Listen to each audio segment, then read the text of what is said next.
మన ప్రభువును రక్షకుడైన యేసుక్రీస్తు వారి నామములో ఈ మాటలు వింటున్న ఆత్మీయ కుటుంబ సభ్యులందరికీ నా యొక్క హృదయపూర్వక వందనాలు.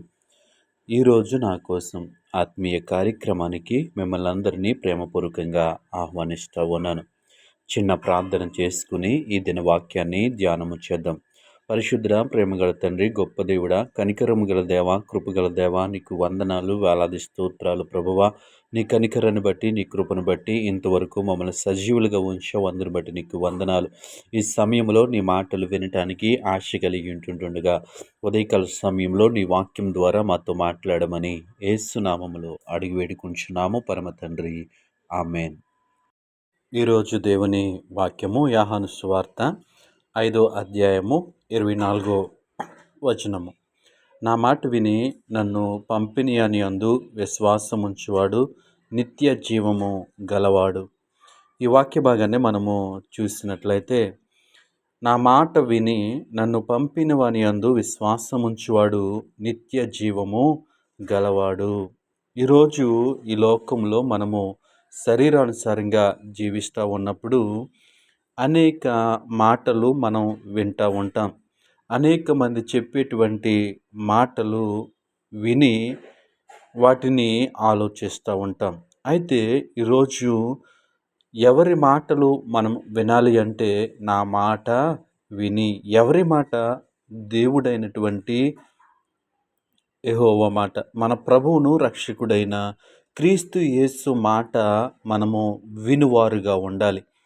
నన్ను పంపిన వాని యందు విశ్వాసముంచువాడు, ఆయన మాట విని ఆయన్ని ఎవరైతే పంపించుతారో వారి యందు మనము విశ్వాసము ఉంచువారిగా ఉండాలి.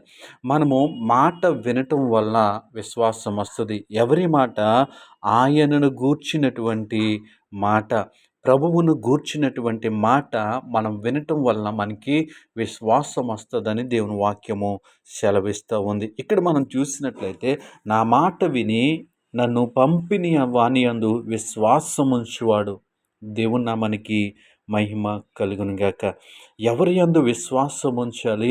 మన తండ్రి యందు మనము విశ్వాసం ఉంచాలి. కుమారుని యొక్క మాట విని ఆ కుమారుని పంపినటువంటి తండ్రి యందు మనము విశ్వాసము ఉంచినట్లయితే నిత్య జీవము గలవాడు. నిత్యము జీవించే వ్యక్తి ఎవరు అంటే, ఆయన మాట యందు ఆయన మాట విని వాని పంపిన మాట యందు విశ్వాసము ఉంచువాడు. ఈ లోకంలో శరీరము యొక్క నశించిపోతుంది, కానీ ఆత్మ జీవము కలిగి ఉంటుంది.